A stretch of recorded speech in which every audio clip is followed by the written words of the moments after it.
Election result இப்போ சூடு பிடிச்சிட்டு இருந்த நிலையில தாவேகா தலைவரான தளபதி விஜயோட அப்பா எஸ் ஏ சந்திரசேகர் ஒரு இன்டர்வியூ கொடுத்திருக்காரு.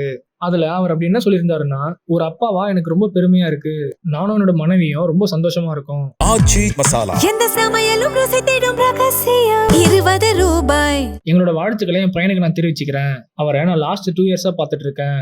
அவருடைய கான்பிடன்ட் லெவலும் அவரோட உண்மைத்தன்மையும் மக்களுக்கு பிடிச்சிருக்கு. அவரு வரன்னு தெளிவா முடிவெடுத்து இப்ப எலெக்ஷன்ல லீடிங்ல இருக்காரு.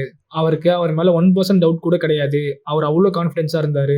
நான் அவருடைய ஆட்டிடியூட அப்ரிஷியேட் பண்றேன். ஃபர்ஸ்ட் ஆஃப் ஆல் ஒரு லீடருக்கு ஒரு போல்ட்னஸ் தேவை. அது விஜய் கிட்ட நிறையவே இருக்கு. எனக்கு எந்த ஒரு கட்சி கூட்டணியும் கிடையாது, என்னோட கூட்டணி மக்கள் கூட தான் அப்படின்னு தெளிவா சொல்லியிருந்தாரு. அவர் இப்ப வந்தது தமிழ்நாட்டு மக்களுக்கும் தமிழ்நாடுக்கும் ஒரு நல்லதுதான்.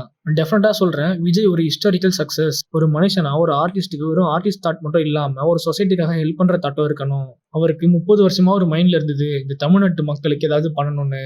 அவரு எடுத்தோம் கவுத்தோன்னு எதுவுமே பண்ணாம ப்ராப்பரா பிளான் பண்ணி ஸ்லோவா இதை எக்ஸிக்யூட் பண்ணிருக்காரு.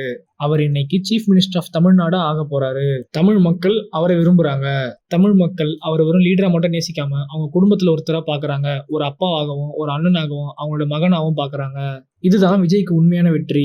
குறிப்பா பெண்கள் அவர் அண்ணனாவும் மகனாவும் பாக்குறாங்க. முதியவர்கள் எல்லாம் அவர் ஒரு மகனா தான் பாக்குறாங்க. விஜய்க்கு இவ்வளவு அன்பு இருக்கிறத பாக்குறதுக்கு எங்களுக்கு ரொம்ப சந்தோஷமா இருக்கு.